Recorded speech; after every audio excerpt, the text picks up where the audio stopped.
Bonjour tout le monde, alors aujourd'hui on se retrouve pour une toute nouvelle vidéo où je vais faire vos recettes de slime sans colle et sans borax, donc écoutez, c'est parti!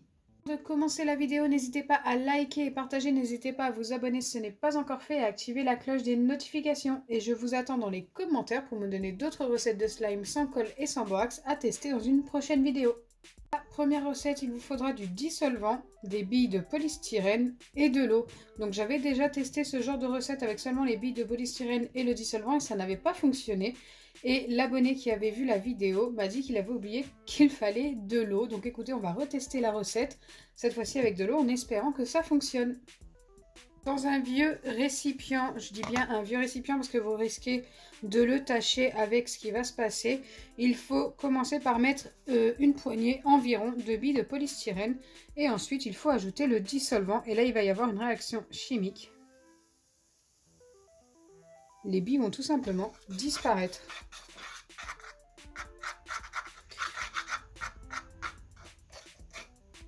Donc moi la première fois j'avais été très étonnée. Je ne savais pas du tout que le dissolvant et les billes de polystyrène avaient une réaction comme ça. Et ensuite, il faut tout simplement ajouter de l'eau. Donc là, normalement, on devrait avoir un slime qui se forme. J'ai du mal à y croire. Écoutez, on va essayer petit à petit l'eau. Donc, il faut y aller vraiment tout doucement.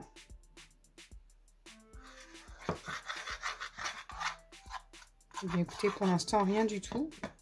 Ça a blanchi.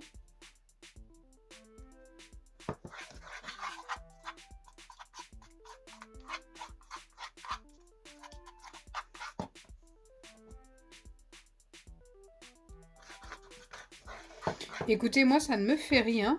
Normalement, c'est censé faire une pâte. Mais ça reste ultra liquide. Et en plus, ça blanchit, ça devient très bizarre au niveau de la couleur.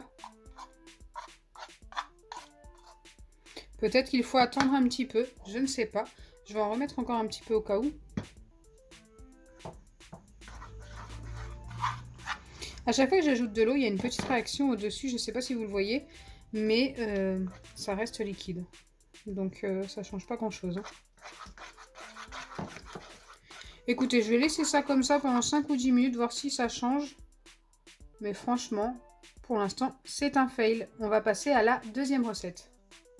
Deuxième recette, il faut pas mal d'ingrédients, mais très facile à trouver en grande surface pour la plupart. Il vous faudra du tapioca, donc ça vous en trouvez au rayon farine.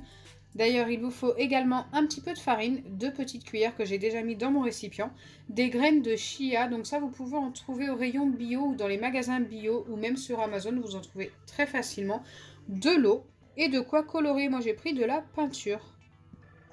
Pour ce qui est de colorer le slime, c'est en facultatif, ce n'est pas obligatoire. Pour ce qui est de vous prévenir, il vous faut un récipient qui passe au micro-ondes. Donc une fois que vous avez vos 2 petites cuillères de farine, il vous faut une demi-cuillère de graines de chia. Donc environ ça. C'est pas très joli, hein, mais normalement ça aide à épaissir.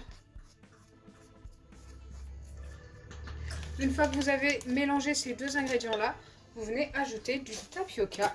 Et cette fois-ci, il vous en faudra 2 cuillères comme pour la farine.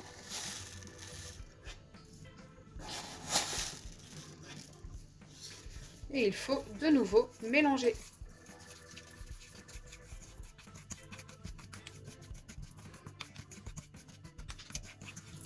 Ok, là je pense être pas mal.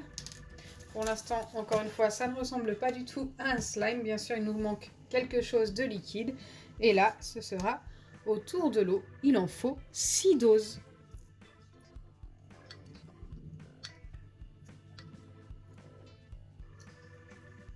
Alors, je viens de me rendre compte qu'il en faut 8 doses, pas 6 doses, excusez-moi. Je lis en même temps et j'avais pas vu que j'avais mis un 8. Et bien sûr, de quoi colorer. Donc, moi, j'ai pris de la peinture.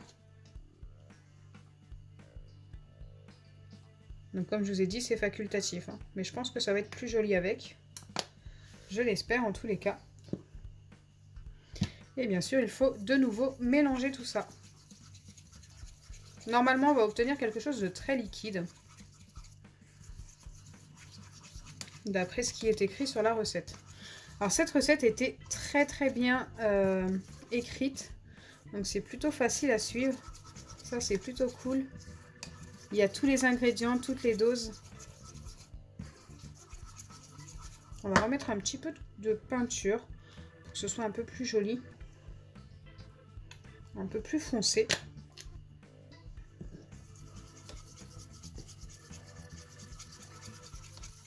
Ok, c'est vraiment un tout petit peu plus foncé. Mais là, j'ai vraiment pas envie d'en mettre plus. Peut-être que ça va devenir plus foncé une fois passé au micro-ondes. Mais là, il faut mélanger pendant 2 bonnes minutes. Donc, je continue le mélange jusque là.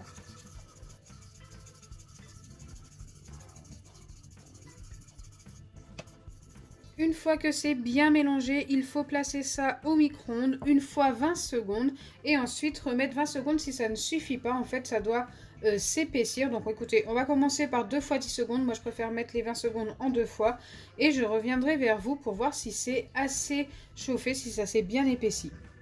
Donc me revoilà après les 20 secondes au micro-ondes et je reviens vers vous comme promis avant de le remettre car je pense que je vais le remettre au moins encore une fois 10 secondes. Donc ça, c'est vraiment le genre de recette où il faut y aller petit à petit pour le faire chauffer. Ça, c'est quand même pas mal épaissi, hein. Faut faire très attention que ça ne s'épaississe pas trop d'un coup. Donc j'ai placé ça déjà 2 fois 10 secondes en mélangeant entre chaque passage. Et là, je replace ça 10 secondes et je reviens de nouveau vers vous. Normalement, ça devrait suffire, je pense. Donc, me revoilà après les 10 secondes supplémentaires et là ça me paraît vraiment pas mal. C'est un petit peu élastique. Bon, c'est très très chaud, hein. On va laisser refroidir, ça risque de s'épaissir un peu plus en refroidissant. En tous les cas, je l'espère. Faut pas que ce soit trop collant. Mais il faut pas que ça s'épaississe trop non plus pour que ça puisse s'étirer. On verra. On va laisser ça poser pendant environ 15 minutes et je reviens vers vous. Pendant que la première recette refroidit, on va regarder vite fait la première. Je dis bien vite fait parce que regardez, elle est restée ultra liquide. Donc pour celle-ci, c'est tout simplement un gros fail. Donc là, j'en reviens à la deuxième recette qui a eu largement le temps de refroidir. On a bien obtenu une pâte, mais ça a l'air trop collant. Donc pour la travailler, je viens mettre un petit peu de farine dessus. Donc ça, c'est vraiment pour éviter d'en avoir trop sur les doigts. Et d'ailleurs, je viens également en mettre sur mes mains. Et je viens essayer de travailler cette pâte qui est très particulière. On dirait une pâte pleine de grumeaux.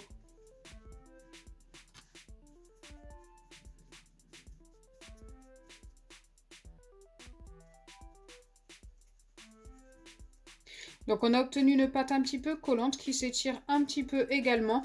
Donc c'est bien un slime, je vais pouvoir valider. Mais par contre je vais lui donner qu'un 5 sur 10 parce qu'elle colle énormément. Regardez, ça laisse énormément de dépôts malgré que j'ai mis de la farine.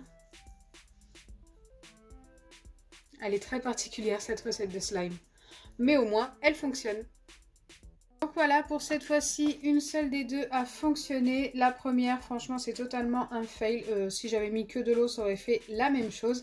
Et la deuxième est plutôt pas mal pour une recette de slime sans colle et sans borax. Donc j'espère sincèrement que ma vidéo vous aura plu. Si c'est le cas, n'oubliez pas les pouces bleus, partagez et abonnez-vous. Bisous les amis!